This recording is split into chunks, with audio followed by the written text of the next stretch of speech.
Bonjour à tous et bienvenue sur notre chaîne.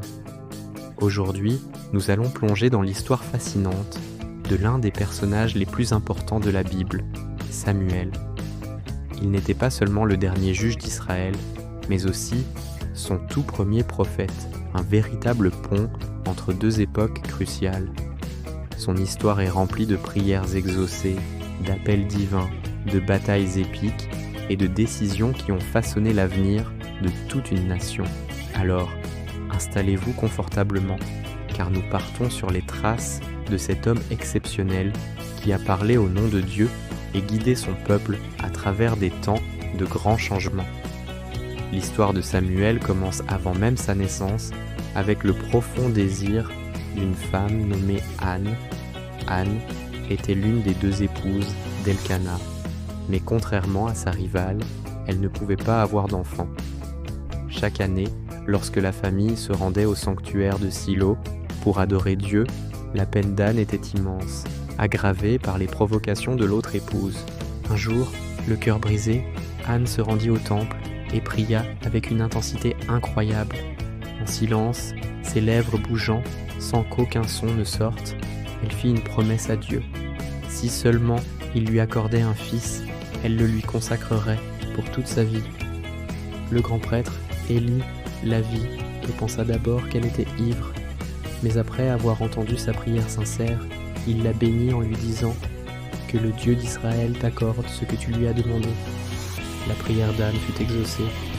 Elle tomba enceinte et donna naissance à un fils qu'elle nomma Samuel, ce qui signifie « demander à Dieu ». Fidèle à sa promesse, une fois le garçon sevré, Anne le ramena au sanctuaire de Silo. C'était un sacrifice immense, confier son enfant tant désiré, mais sa foi était inébranlable. Le jeune Samuel grandit donc au temple, vêtu d'un simple éphod de lin, servant aux côtés du grand prêtre Élie. Chaque année, sa mère lui apportait une nouvelle tunique qu'elle avait confectionnée. Dès son plus jeune âge, Samuel apprenait les rites sacrés et vivait dans la présence directe de Dieu, une préparation silencieuse pour le destin extraordinaire qui l'attendait.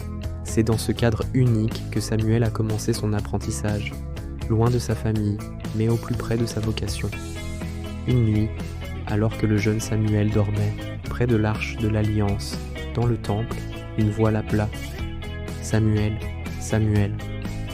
Pensant que c'était le vieux prêtre Élie qui avait besoin de lui, il se leva et courut vers lui en disant « Me voici, car tu m'as appelé. » Mais Élie lui répondit qu'il ne l'avait pas appelé et le renvoya se coucher. Cela se produisit une deuxième fois, puis une troisième. À ce moment-là, Élie, malgré sa vieillesse et ses propres faiblesses, comprit que c'était Dieu lui-même qui s'adressait à l'enfant.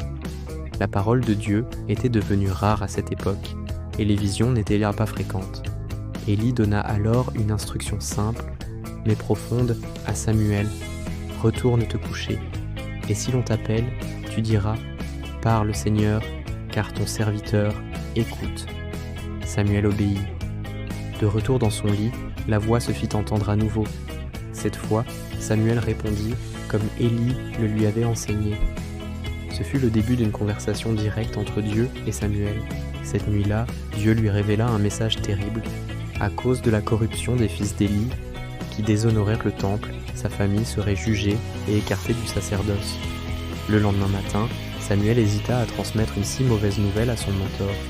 Mais Élie insista, et Samuel lui raconta tout. Ce moment marque un tournant. Le jeune garçon, serviteur du temple, devient le messager de Dieu, le prophète. Toute la nation d'Israël apprit bientôt que Samuel était établi comme prophète du Seigneur et sa parole était respectée de tous. Avec la mort d'Élie et la capture de l'arche de l'Alliance par les Philistins, Israël entra dans une période sombre. C'est dans ce contexte que Samuel émergea non seulement comme prophète, mais aussi comme juge. Il devint le leader moral et spirituel de la nation. Son premier grand acte fut de rassembler tout le peuple à Mitspa. Là, il les a exhortés à se repentir de leur idolâtrie et à revenir de tout leur cœur vers le seul vrai Dieu. Il leur dit « Si c'est de tout votre cœur que vous revenez à l'Éternel, ôtez du milieu de vous les dieux étrangers et les Astartés, dirigez votre cœur vers l'Éternel et servez-le, lui seul. » Le peuple écouta, jeûna, pria et confessa ses péchés.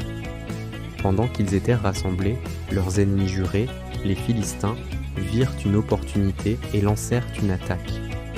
Les Israélites, terrifiés, supplièrent Samuel de prier pour eux. Samuel offrit un sacrifice et cria à Dieu pour la délivrance d'Israël. Alors que les Philistins avançaient, la Bible nous dit que Dieu fit retentir un tonnerre puissant qui sema la panique dans leurs rangs. Ils furent complètement battus par les Israélites. Pour commémorer cette victoire divine, Samuel érigea une pierre qu'il appela Ebenezer, ce qui signifie pierre du secours, en disant « Jusqu'ici, l'Éternel nous a secourus ».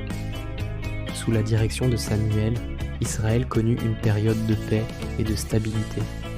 Il voyageait en circuit à travers le pays, jugeant le peuple avec sagesse et intégrité, et rappelant constamment à la nation son alliance avec Dieu. Cependant, alors que Samuel vieillissait, une nouvelle demande émergea du peuple. Ses propres fils, qu'il avait établis comme juges, ne suivaient pas son exemple. Ils étaient soit corrompus, acceptaient son dépôt de vin et pervertissaient la justice. Les anciens d'Israël vinrent alors trouver Samuel avec une requête qui allait tout changer. « Donne-nous un roi pour nous gouverner, comme toutes les autres nations. » Cette demande déplut profondément à Samuel. Pour lui, c'était un rejet de Dieu lui-même, qui était le véritable roi d'Israël. Il voyait cela comme un manque de foi et un désir de ressembler au peuple païen environnant. Le cœur lourd, Samuel pria Dieu à ce sujet. La réponse de Dieu fut surprenante. Il dit à Samuel d'écouter le peuple, car ce n'est pas toi qu'il rejette, c'est moi qu'il rejette, afin que je ne règne plus sur eux. Dieu lui demanda cependant d'avertir solennellement le peuple des conséquences de leur choix. Samuel leur expliqua en détail ce que serait le droit du roi. Il prendrait leurs fils pour ses armées, leurs filles pour ses cuisines, leurs meilleures terres, leurs récoltes et leurs troupeaux.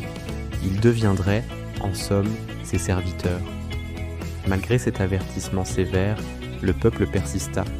Non, il y aura un roi sur nous, et nous aussi, nous serons comme toutes les nations. Notre roi nous jugera, il marchera à notre tête et conduira nos guerres. Face à leur obstination, Dieu ordonna à Samuel de leur donner un roi. C'est ainsi que Samuel, le dernier juge, fut chargé d'inaugurer la monarchie en Israël. Sur l'instruction de Dieu, Samuel se prépara à oindre le premier roi d'Israël.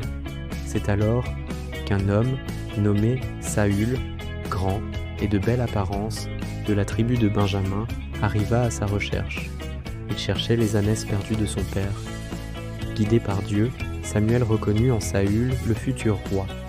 Il l'accueillit, l'honora lors d'un repas et, le lendemain matin, prit une fiole d'huile et la versa sur la tête de Saül, l'oignant secrètement comme chef sur l'héritage de Dieu. Plus tard, Samuel convoqua le peuple à Mitzpa pour une présentation publique. Après avoir rappelé au peuple son rejet de Dieu comme roi, il procéda à un tirage au sort, par tribu et par famille, qui désigna Saül. Mais Saül, pris de timidité, s'était caché parmi les bagages. Une fois trouvé et présenté au peuple, sa stature imposante impressionna tout le monde. Et Samuel déclara « Voyez-vous celui que l'Éternel a choisi ?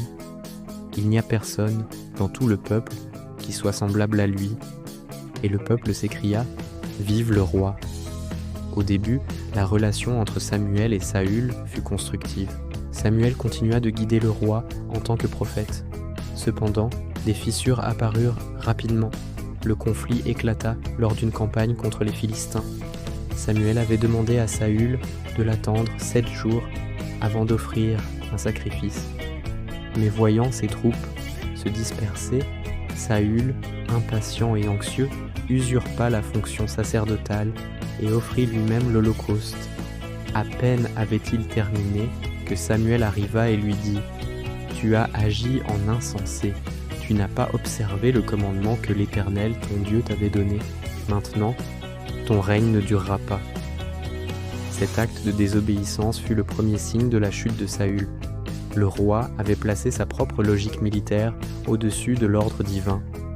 Cette rupture de confiance entre le prophète et le roi marqua le début d'une ère de conflit et de tragédie.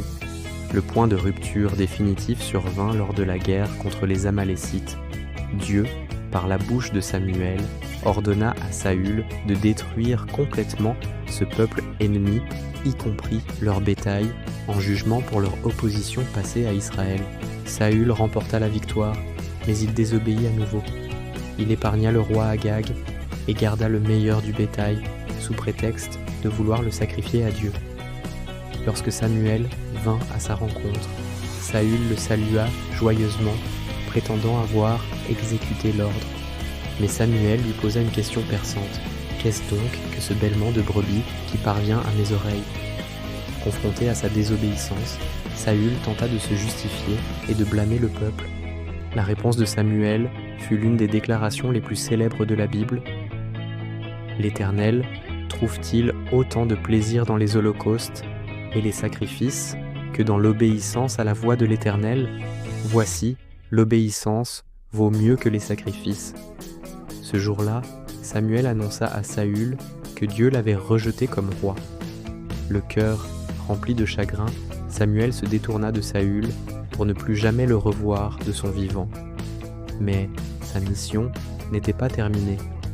Alors qu'il pleurait sur Saül, Dieu lui donna un nouvel ordre. « Remplis ta corne d'huile et va, je t'enverrai chez Isaïe, le Bethléemite, car j'ai vu parmi ses fils un roi pour moi. » Samuel se rendit donc à Bethléem. Isaïe lui présenta ses 7 fils aînés, tous grands et forts, mais à chaque fois, Dieu disait à Samuel que ce n'était pas celui qu'il avait choisi. Dieu lui enseigna une leçon vitale. L'homme regarde à ce qui frappe les yeux, mais l'Éternel regarde au cœur. Finalement, on fit venir le plus jeune, David, un berger à la chevelure rousse et aux beaux yeux. Dès qu'il entra, Dieu dit « Lève-toi, oins-le, car c'est lui. » Samuel prit l'huile et oignit le jeune David au milieu de ses frères. À partir de ce jour, l'Esprit de Dieu vint sur David, tandis qu'il se retirait de Saül. Samuel avait accompli sa dernière grande mission, préparer la voie pour le plus grand roi d'Israël. L'héritage de Samuel est immense et complexe. Il a été un homme de prière depuis le sein de sa mère, un serviteur fidèle, dans le temple, un prophète dont la parole venait directement de Dieu et un juge intègre qui a restauré la foi et l'ordre en Israël. Sa vie a marqué une transition fondamentale. Il a dirigé Israël à la fin de l'ère des juges, une période souvent chaotique où chacun faisait ce qui lui semblait bon et l'a fait entrer dans l'ère de la monarchie. Bien qu'il ait, personnellement, désapprouvé le désir du peuple pour un roi, il a obéi à Dieu et a géré cette transition délicate avec sagesse et dévouement. Samuel a établi le standard de ce que devait être un prophète en Israël, quelle que